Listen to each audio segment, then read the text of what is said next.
नमस्कार विद्यार्थी मित्रांनो, स्वागत आहे तुमच्या माझ्या यूट्यूब चॅनल ज्ञान गंगोत्रीवर। मी तुमचा मित्र अंकित। मित्रांनो, आपण इंडियन पॉलिटी हे लेक्चर सिरीज सुरू केलेली आहे। त्यापैकी आपले 2 व्हिडिओ झालेले आहेत। त्याच्यामध्ये आतापर्यंत आपण 1773 regulating act, 1784 Pitt's India act, त्यानंतर चार्टर ॲक्ट बघितले 1793, 1853, त्यानंतर आपण राणीचा जाहीरनामा म्हणजे भारत सरकार अधिनियम 1858, त्यानंतर आपण 1861 भारत परिषद अधिनियम हा बघितला आणि आता पुढे आपण 1892चा भारत परिषद अधिनियम हा बघून घेऊ। हे बघा मित्रांनो, इंडियन पॉलिटी शिकताना आपण ही पार्श्वभूमी जाणून घेणे आवश्यक आहे। भारताचा संवैधानिक विकास है ना, कॉन्स्टिट्यूशनल हिस्टोरिकल कॉन्स्टिट्यूशनल डेव्हलपमेंट म्हणजे इतिहासात भारताचा संवैधानिक विकास कसा झाला हे आपण शिकतोय। तर हे सगळे पॉइंट एक्झामच्या दृष्टिकोनातून इम्पॉर्टंट आहेत, कारण एमपीएससी भरपूर वेळा मागे झालेले कॉन्स्टिट्यूशन डेव्हलपमेंटवर प्रश्न विचारत असते। तर आतापर्यंत जे शिकलो आपण त्याच्या पुढे आपण 1892चा भारतीय परिषद अधिनियम बघून घेऊ। तर हा जो ऍक्ट होता याच्यामध्ये सर्वात इम्पॉर्टंट गोष्ट जी झाली ती म्हणजे काय, तर केंद्रीय व प्रांतीय विधान परिषदेमध्ये सदस्य संख्या वाढवण्यात आली। जी आपली परिषद होती आपण बघितलं 1861 मध्ये विकेंद्रीकरण केलं, प्रांतांना पण कायदे बनवण्याची मुभा दिली, गव्हर्नरची परिषद तयार झाली, इकडे व्हाईसरायची परिषद तयार झाली है ना।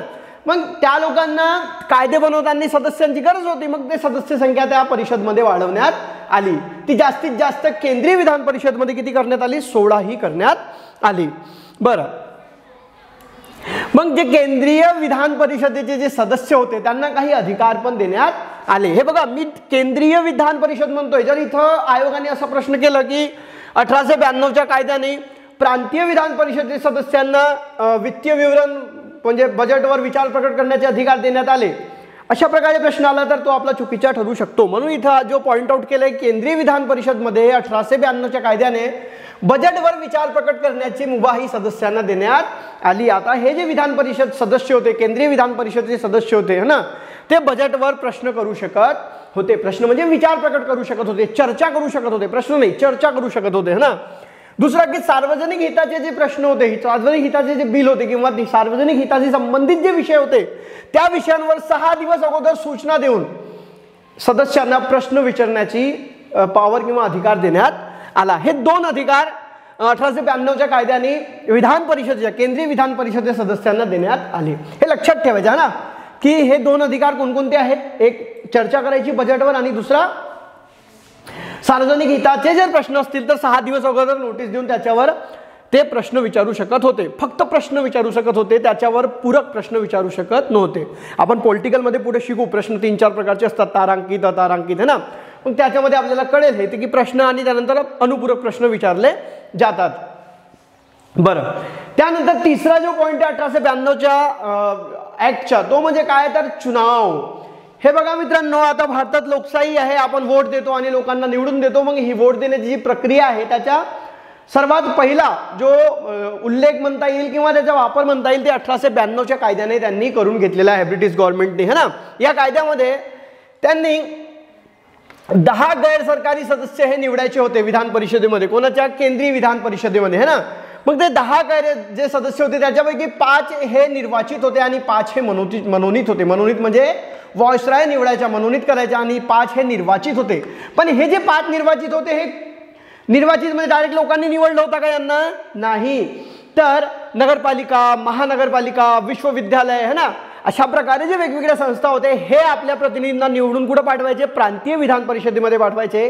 आणि प्रांतीय विधान परिषदेचे सदस्य त्या 5 लोकांच्या, जे त्यांनी सांगितलेले 5 लोक कोणाला सांगायचे, व्हॉइसरायला सांगायचे की यांना तुम्ही मनोनीत करू शकता। म्हणजे मनोनीत करण्याची एक प्रकारे ती प्रक्रिया होती, पण निर्वाचन हा शब्द वापरलेला नव्हता 1892 मध्ये। पण जर असा प्रश्न पडला की चुनाव प्रक्रियेची व्यवस्था जी होती ती केव्हा सुरुवात झाली, तर 1892च्या ऍक्टने चुनाव प्रक्रियेला सुरुवात झाली, म्हणजे लोक हे निर्वाचित होऊ लागले है ना। पण ही अप्रत्यक्ष चुनाव प्रक्रिया होती। कशी होती, अप्रत्यक्ष, कारण नगरपालिकावाले निवडायचे, ते त्यांना मग प्रांतीय विधान परिषद मध्ये पाठवायचे, मग प्रांतीय विधान परिषद वाले निवडायचे, म्हणजे डायरेक्ट लोक निवडायचे का, तर नाही, हे वेगवेगळ्या संस्था ह्या निवडून पाठवायच्या।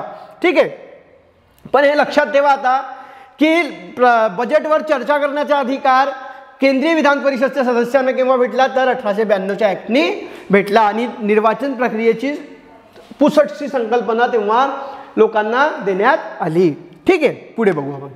त्यानंतर भारत सरकार भारत परिषद अधिनियम 1909 हा फार इम्पॉर्टंट कायदा आहे मित्रांनो. याच्यावर भरपूर वेळा आयोगाने प्रश्न विचारलेले आहेत आणि एकदम सोपा पॉईंट आहे, काही नाही तरी इथं बघून घ्या. 1892 याच्या पूर्वीची पार्श्वभूमी तुम्हाला माहितच आहे की 1885 मध्ये काँग्रेसची स्थापना झाली. इल्बर्ट विवाद होता, एक इल्बर्ट विवाद होता. हा इल्बर्ट विवाद म्हणजे काय, तर जे युरोपियन जज होते तेच युरोपीय लोकांचे कायदे लढायचे सिटीमध्ये इल्बर्ट कायदा आल्यानंतर. आणि गावात काय व्हायचं, गावातील जो भारतीय जज होता किंवा युरोपीय जज होता ते दोघांचे कायदे बघायचे. भारतीय जज पण युरोपियनचे पण कायदे खटले बघायचा आणि भारतीयांचे पण खटले बघायच्या. मग त्या गावातील त्या जजचा ट्रान्सफर झाला सिटीमध्ये आणि सिटीमध्ये गेल्यावर त्याला आता युरोपियनचे खटले बघता येत नव्हते. मग हा विवाद झाला होता, इल्बर्ट विवाद म्हणतात त्याला. मग तेव्हा त्यांनी दिलं होतं की ते भारतीय जज हे युरोपियनचे पण कायदे बघू शकतात, भारतीयांचे पण कायदे बघू शकतात. पण जे ब्रिटिश लोक होते त्यांच्या विरोधामुळे तो कायदा त्यांनी मागे घेतला. मग लोकांच्या मनात जागृती तयार झाली की यार हे कशा प्रकारे वागत आहेत, हे न्याय प्रक्रियेमध्ये सुद्धा आपल्याकडून भेदभाव करून घेत आहेत. म्हणून मग हा मोठा विवाद झाला होता. 1885 काँग्रेसची स्थापना. आपल्या देशात नवीन नवीन नेते तयार होत होते, नवीन नवीन अभ्यासू लोक तयार होत होते आणि त्यांना वाटू लागलं होतं की भारताला स्वातंत्र्य हवं. आणि ते जे नरमपंथी होते, पंथी गुट होता म्हणजे ते आपली मागणी विनंती करून मान्य करून घेत होते ब्रिटिशांकडून, है ना. त्यांना नरमपंथी गुट म्हणतो आपण. 1885 पासून तेच होते आणि त्यांच्या डिमांड पूर्ण करण्यासाठी 1892 त्यांनी एक कायदा आणला, एक प्रकारे लॉलीपॉपच दिला की थोड्याफार प्रमाणात अधिकार दिले, थोडेफार हे घ्या, हे लॉलीपॉप चुसत राहा म्हणजे तुम्ही काही बोलणार नाही. मग पुढे 1909 मध्ये त्यांनी तर अतिच केली. 1909 मॉर्ले मिंटो सुधारणा कायदा. 1906 मध्ये ऑरुंडेल कमिटी निर्माण करण्यात आली होती आणि त्या कमिटीने 1906 मध्ये आपली जी रिपोर्ट आहे ती प्रस्तुत केली आणि त्या अरुंडेल कमिटीच्या रिपोर्टनुसार 1909च्या मोर्ले मिंटो सुधारणा कायदा करण्यात आला. मोर्ले हे भारत सचिव होते. भारत सचिव केव्हा निर्माण झाला हा पद, 1858 मध्ये, है ना.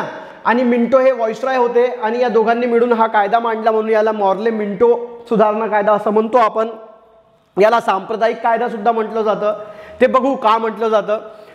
या कायद्यामध्ये सदस्य संख्या वाढवली, जी जास्तीत जास्त 16 होती 1892च्या कायद्याने ती 69 पर्यंत वाढवण्यात आली. त्याच्यापैकी 37 हे सरकारी शासकीय सदस्य होते तर 32 हे अशासकीय सदस्य होते. या 32 पैकी 27 हे निर्वाचित सदस्य होते. आणि निर्वाचित कोण करणार, तर तेच नगरपालिका, महानगरपालिका, प्रांतीय विधान परिषद अशा प्रकारे हे लोक आपले प्रतिनिधित्व केंद्रीय विधान परिषदेमध्ये पाठवत होते. अशा प्रकारे संख्या वाढवली गेली 1909च्या कायद्याने. दुसरा, पृथक निर्वाचन पद्धत म्हणजे पृथक निर्वाचन प्रणाली सुरू केली. म्हणजे काय, तर मुस्लिम लोकांना यांनी पृथक निर्वाचन प्रणालीची सुरुवात केली. मुस्लिमांना म्हणजे काय, तर मुस्लिम माणूस हा मुस्लिम माणसालाच वोट देणार, म्हणजे मुस्लिम व्यक्तीलाच निवडून विधान परिषदेमध्ये पाठवणार. एक प्रकारे यांनी भारतात फोड तयार केली. भारताला फोडण्याची प्रक्रिया किंवा पाकिस्तान निर्मितीची प्रक्रिया या कायद्यात आपल्याला भेटू शकते. 1909 मध्ये हा कायदा झाला आणि मुस्लिमांना त्यांनी हिंदूंपासून वेगळं केलं, भारताला फोडलं, धार्मिक मतभेद निर्माण केले आणि ती जी मतभेद होते ते वाढत पाकिस्तान निर्मितीपर्यंत गेलं. आणि याची सुरुवात कोणी केली, ब्रिटिशांनी. त्यांना माहित होतं हिंदू आणि मुस्लिमला जर दूर केलं नाही तर हे आपल्यावर भारी पडतील, म्हणून त्यांनी मुस्लिमांना तोडलं. आणि आता सुद्धा हिंदू आणि मुस्लिम जर तुटले तर हे जे नेते आहेत त्याच पद्धतीने आपली राजनैतिक पार्ट्या वागत आहेत आणि हिंदू आणि मुस्लिमांना तोडण्याचा प्रयत्न करत आहेत. आणि त्यांना माहित आहे हे तुटले की आपल्याला आपली पोळी भाजायला काहीच वाटणार नाही, आपण यांना कितीही चुटिया बनवू शकतो आणि ते बनवत आहेत. तर अशा प्रकारे पृथक निर्वाचन प्रणालीची पद्धतची सुरुवात 1909 मध्ये मॉर्ले मिंटो सुधारणा कायद्याने झाली, हे लक्षात ठेवायचे आहे. ठीक आहे. त्यानंतर गव्हर्नर जनरलची जी कार्यकारिणी होती त्या कार्यकारिणीमध्ये भारतीय सदस्य निवडण्यात आला. गव्हर्नर जनरलची जी 7 लोकांची कार्यकारिणी परिषद आपण शिकलो मागे, है ना. मग त्याच्यामध्ये एक नवीन सदस्य निवडण्यात आला. भारतीय सदस्य कोण होते, ते सत्येंद्र नारायण सिन्हा हे गव्हर्नर जनरलच्या कार्यकारिणीमध्ये पहिले भारतीय सदस्य आहेत. लक्षात ठेवायचं की गव्हर्नर जनरलच्या कार्यकारिणीमध्ये पहिला भारतीय सदस्य कोणत्या कायद्याने निवडण्यात आला, तर 1909च्या कायद्याने निवडण्यात आला. आणि कोण होता, तर सत्येंद्र नारायण सिन्हा. बरं, 1892च्या कायद्याने बजेटवर चर्चा करू शकत होते पण प्रश्न विचारू शकत होते का, नाही. तर हे जे प्रश्न विचारण्याचे पावर आहे केंद्रीय विधान परिषदच्या सदस्यांना हे भेटलं आपल्याला 1909च्या कायद्याने. कोणत्या कायद्याने, 1909च्या मॉर्ले मिंटो सुधारणा कायद्याने बजेटवर आता सदस्य हे संकल्प ठेवू शकत होते, बजेटवर प्रश्न विचारू शकत होते, दुसऱ्या विषयांवर पण प्रश्न विचारू शकत होते, अनुपूरक प्रश्न विचारू शकत होते. 1892च्या कायद्याने अनुपूरक प्रश्न विचारू शकत होते का? तर नाही. पण 1909च्या कायद्याने ते बजेटवर संकल्प ठेवू शकत होते आणि प्रश्न विचारू शकत होते. ठीक आहे. आणि जे सदस्य निवडण्यात येत होते हे 27 सदस्य, गैर सरकारी सदस्य म्हणू आपण त्यांना, हे शासकीय सदस्य 37-32, गैर सरकारी सदस्य 27 हे निर्वाचित होते. ते निर्वाचन कोण करायचं? तर हे presidents corporation, chamber of commerce, विश्वविद्यालय, जमीनदारांची जी संघटना होती ते आपले सदस्य निवडून पाठवायचे, है ना. अप्रत्यक्षरित्या हे लोक आपल्या सदस्यांना निवडून पाठवायचे. कुठं? तर केंद्रीय विधान परिषदेवर.